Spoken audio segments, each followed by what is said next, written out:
Good morning, ladies and gentlemen. This is Napoleon Total back again with some Shogun 2 Full of Samurai Scramble for the Far East. And, yeah, we're back. In the last turn, we took Tomi. And, well, yeah, there's nothing much. In these next 3 episodes, we're gonna end this campaign. And, during this episode, there's not gonna be a lot of battles. As a matter of fact, there's only gonna be one battle, which is going to be fought by me personally. The rest are just going to be literally fought by me, by the AI, which I'm actually going to be doing that. And the reason is simply because yeah, there's not a lot that I can do here because I'm going to be winning. Whereas I'm going to be talking about the gameplay, I think that, I think I should stop talking about the gameplay because the gameplay is on the board, and it's quite self-explanatory. What I'll be talking about instead is literally what I think about the campaign. What I think about the campaign, what I think about the game in general. In terms of the game, Qing. Let me, 1 second, let me get the priorities straight. I think I'll first talk about what I think about the Qing, and I think how the experience, and then I'll talk about the game in general. So for the experience for the Qing is my experience was quite okay, and the main reason was because the developers really gave us a one upkeep unit, which is the white banner border unit, as you can see right here, right below. This unit persisted until now. It's still in use. Like, I'm not getting rid of that unit, and the reason is simply because it's quite good. Not because, well, it is good, but it's also quite cheap to maintain. At being 1 koku per turn, it's insanely cheap. But yeah, that made my experience a little bit distasteful in a sense, because when you think of the Qing, you think of the Opium Wars, and 2, you think of, I don't know, how they were essentially trying to modernize to the best of their ability, and then you have so many different factors stopping them from modernizing. That's what I think of the Qing.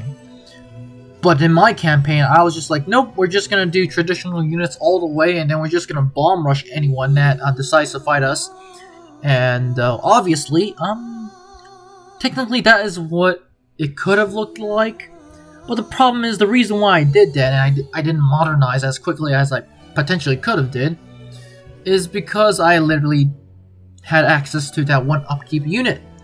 And obviously, being a person that, I literally, at first believed that, that wasn't such a big deal, because I thought there was going to be a 10 unit limit cap, which, as we can see later on, that, as we saw in episode 2, that wasn't the case. And so, the 10 unit cap, which I thought was possible, did not exist. Actually, no, sorry, not 10 unit, 20 unit cap didn't exist. So basically what I ended up doing was just spamming the heck out of this white banner border unit. And now reflecting on it, it gave me a pretty easy gameplay. It was easy, but it was long in a sense.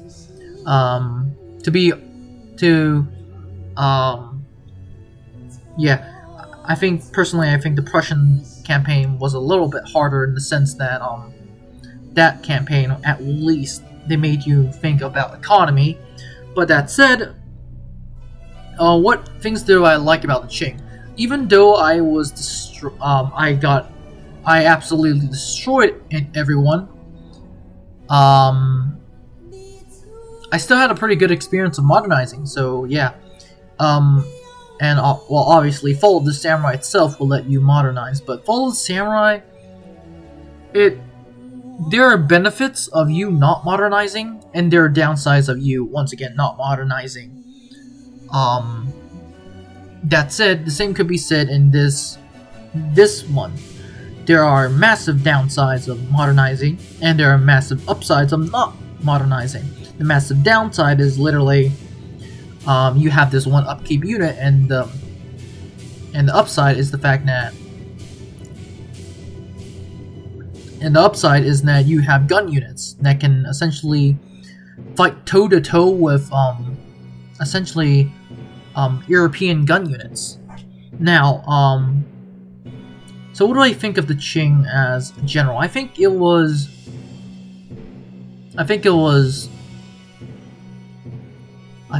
not that bad of a gameplay. Obviously, I had that one unit upkeep buff, so it was not that hard. But what if all those one unit upkeeps were 100? Or 100 units, or 100 upkeep? Then I would have definitely said I wouldn't have spammed them, and 2, I don't think I would have gotten that well. Obviously I could have still taken out Russia. I can definitely still taken out, I can possibly taken out Korea, but just trying to get to the Japanese mainland and then fighting onto the Japanese mainland and surviving, it's gonna be hard. And, as a matter of fact, I might even be destroyed by the Russians.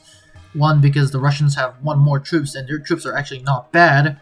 And not to mention the fact that, yeah, their stats are not that bad, except for they have, black powder units. And, they have bigger unit sizes than I do. But that said, yeah, that's it. I didn't really like... I personally like the Qing. I personally like my campaign with the Qing because it's the first time I've done a campaign with the Qing. Obviously, I've done campaigns with Involved the Samurai, but I just haven't done campaigns with like Russia, the Qing, Korea. I haven't done them. So I was kind of excited, and I guess that was pretty well driven. Now since the campaign is ending, I like to talk about what needs to be improved for the game. The first thing off the bat is the agent system, which I think Izzy is working on that in the Carlist. And by the way, for those that are wondering, the Carlist Izzy just a few moments ago released a few screenshots, and these were screenshots of French tier 5 units of Zouave. One image of those. Tier 5 Algerian Travelier, and we have another tier 5 Algerian Travelier. We have another Zouave, which is tier 5. To put that into perspective, we own the line infantry that you will be seeing at the end of this battle is only tier 2. And to continue on, we also have some more engineers that are tier 5. So engineers, and obviously they don't build stuff. Not that I know of, I think. But they're just a unit. That is a pretty cool name. And not to mention the fact with lag, these units are gonna be 400 men, I think. 400 men. 400 men per infantry unit, except for the engineers for some reason, I don't know. Probably because they're a special unit. And skirmishers, of course. But, a regular infantry unit has 400 men. And to put that into perspective, my game starts lagging. And I don't know if it's just a me problem or it's the problem with the game when rockets are fired.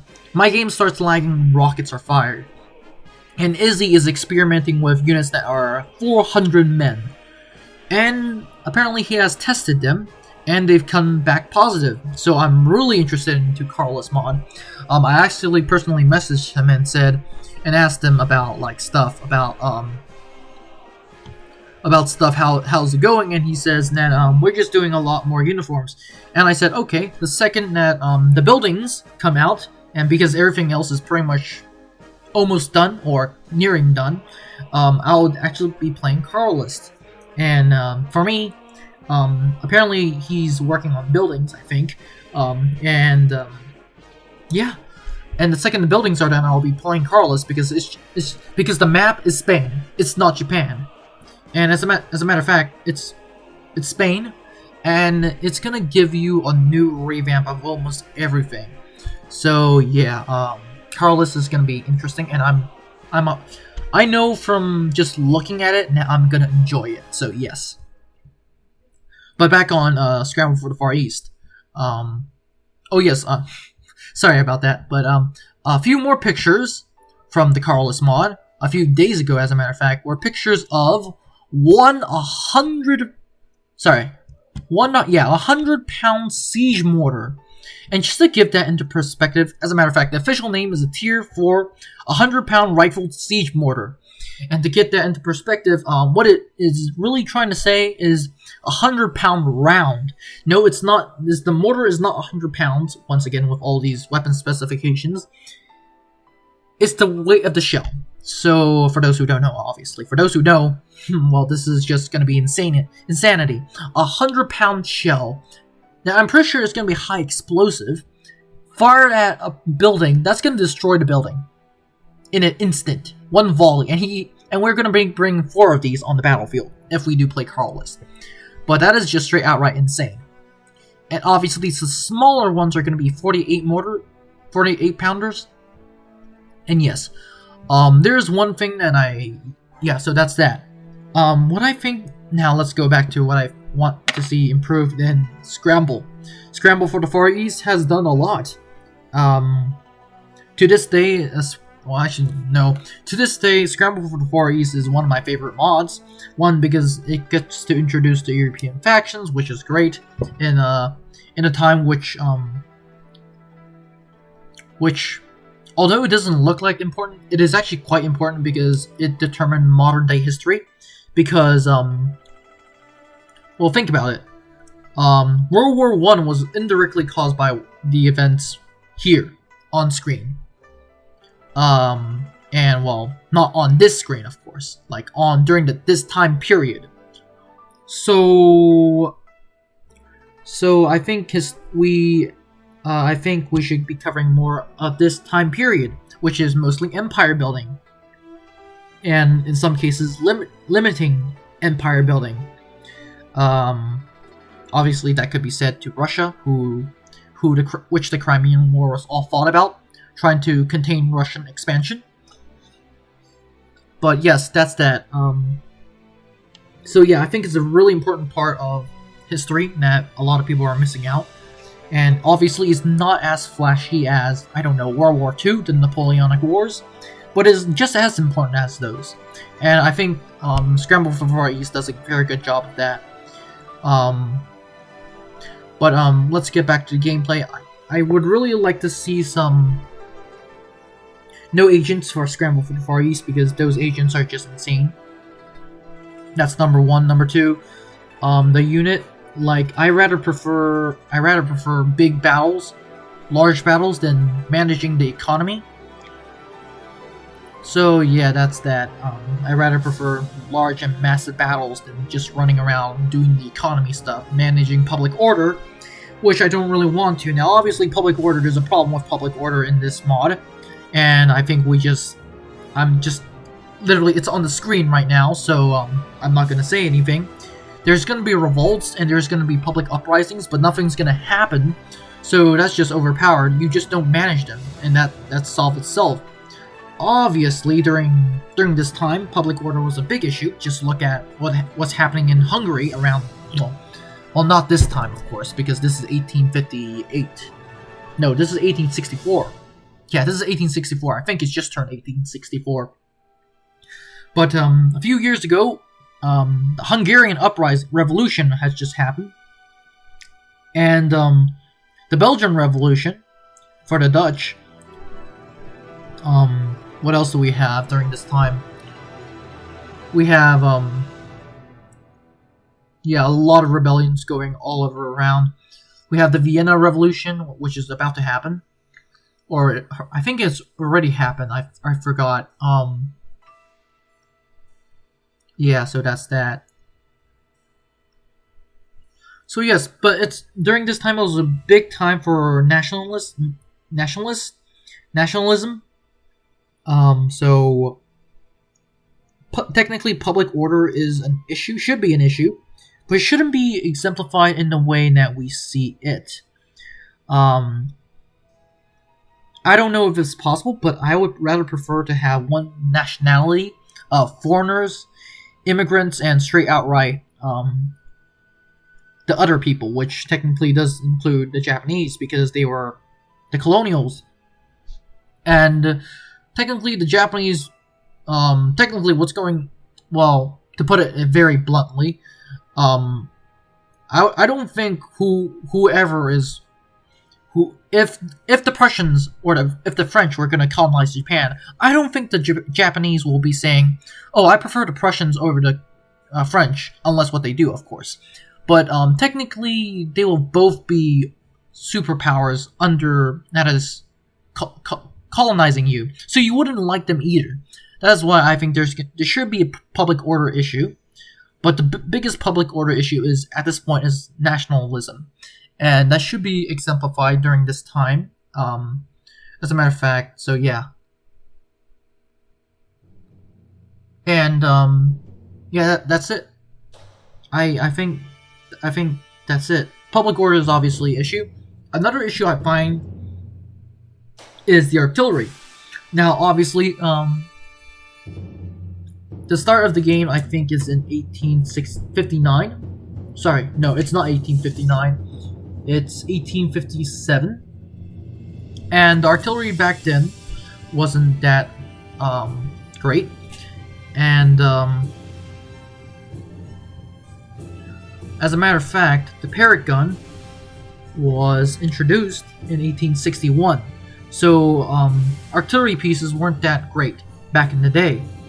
But however, when you have artillery pieces such as, because the Dutch have some artillery pieces that can one fire that are literally quite bad, and what I mean is because artillery pieces during this time were still smoothbore guns, by the way, which were quite bad. But it's what, 50 years since the Napoleonic Wars, and if I expect some modernization, or I could be completely wrong, but the cannons aren't that great. And so yeah, but obviously that begs the question of were cannons really used for taking out fortresses, which they were not. But the problem is, you would expect a cannonball to rip through samurai, but from what I've been seeing, it's not happening. It's not doing that. But yes. So yeah. Obviously, mortars, rockets, and siege weapons were obviously used for taking out castles and stuff, so yes. I understand the necessity of that part. But, yeah, that's it for my rant, apparently. But, anyway, we're just gonna continue with the campaign. There's nothing much I can really say, except for the fact that, I still really like the mod. I still really like the mod. Not that I ever disliked the mod, but yeah, that's it. Obviously, the video is still going, so I'll just let you watch. I'll talk about stuff, but you guys have voted for my next campaign. And I've decided that I'm gonna do the next campaign after the next update comes out, which should be around the corner, I've been told, by Jeff, I think. It's gonna be around the corner, and yeah. So after that update hits, I'm gonna be doing the Netherlands. And, just to say, you guys gave me a really hard one, because the Dutch are, in terms of infantry, they're one of the worst. They're worse than the Russians, because the Russians are using smoothbore muskets, but they are better than the Russians because they have a lot less men. in terms of artillery, they are one of the worst. As a matter of fact, the Qing, the Koreans, and the Japanese have better artillery pieces than the Dutch. And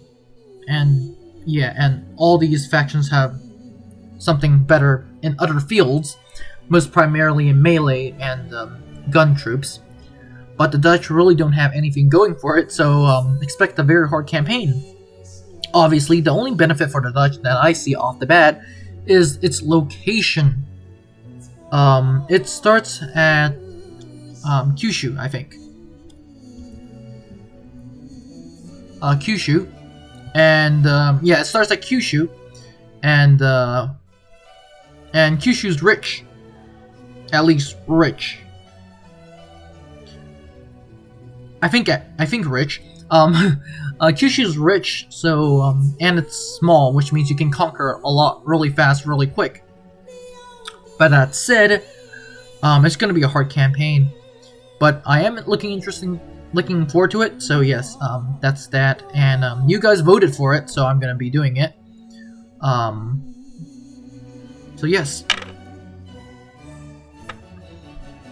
Now back to the campaign. We're just like moving around a lot of units, and there's nothing much that I can really talk about.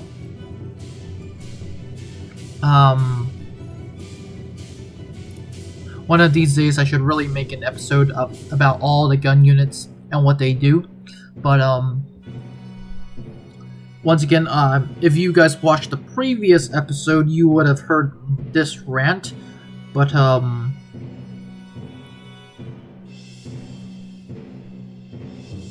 I was talking about how all different units have different ammunition types, and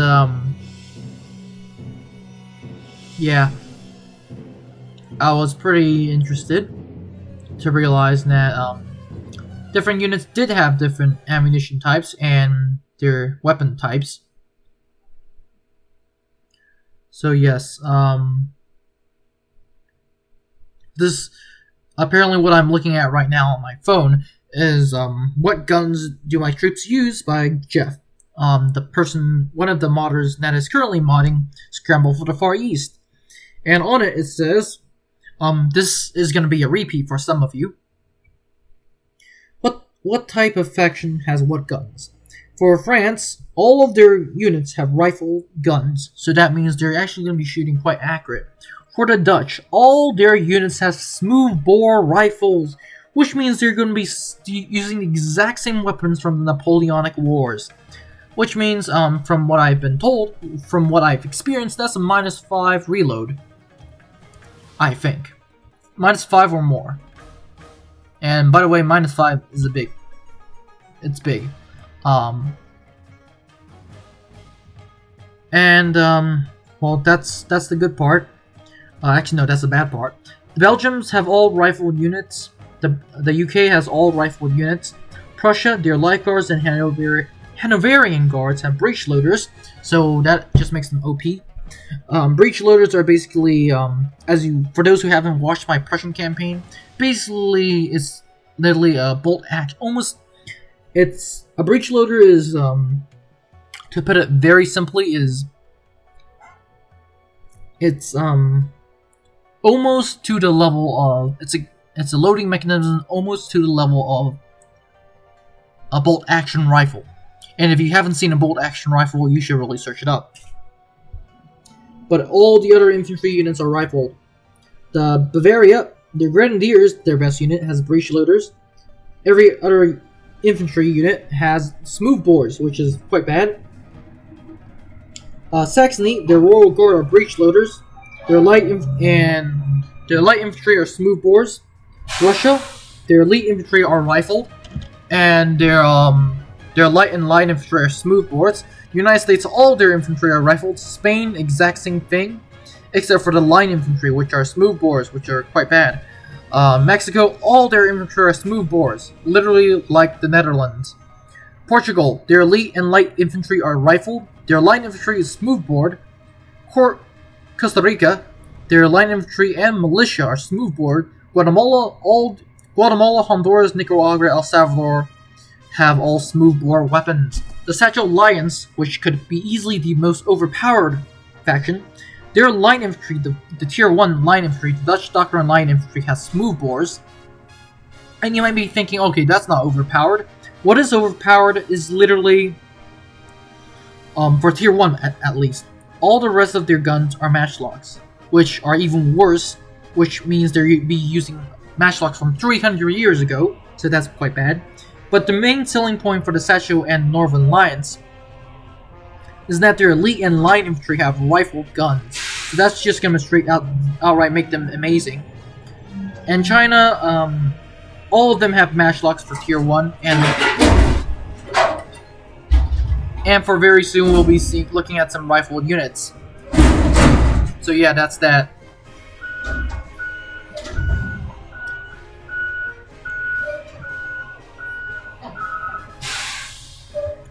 Needless to say, we're actually going back with the campaign, and yeah, that's not a lot is going on.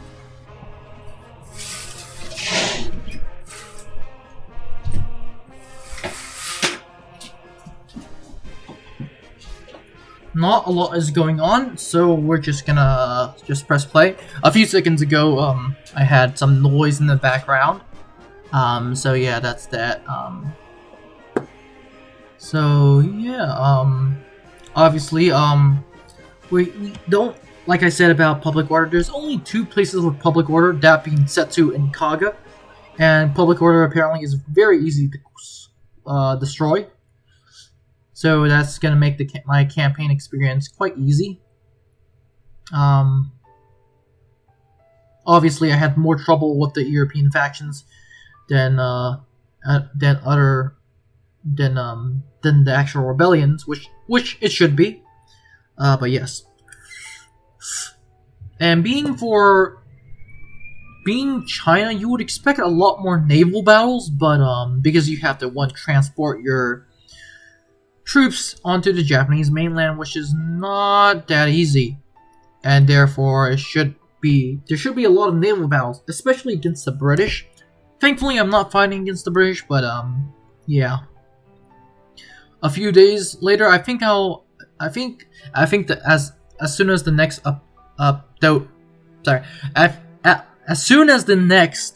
update comes, I think I will be doing a review on most major factions. And I think I'll be also doing a lot of other reviews, but yeah, and yeah, that's that. But I would just like to express all of you to say thank you for watching all these wonderful videos. And obviously the campaign is not over yet, especially with this one battle that we have right now. But I would just like to thank you all for watching this this series. For those that have, of course, and for those who are new here, welcome to this channel. So yes,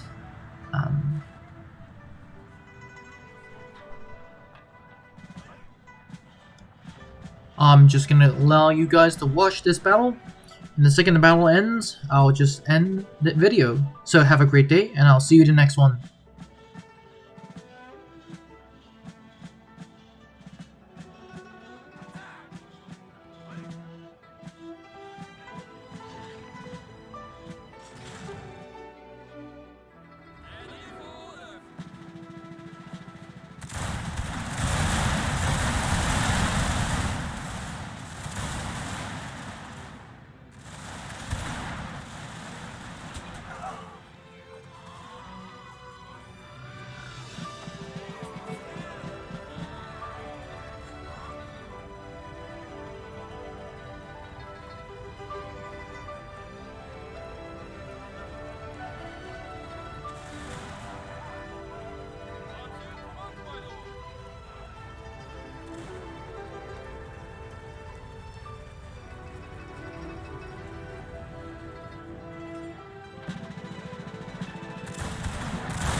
Now before you leave, I would like to thank you very much for watching this video.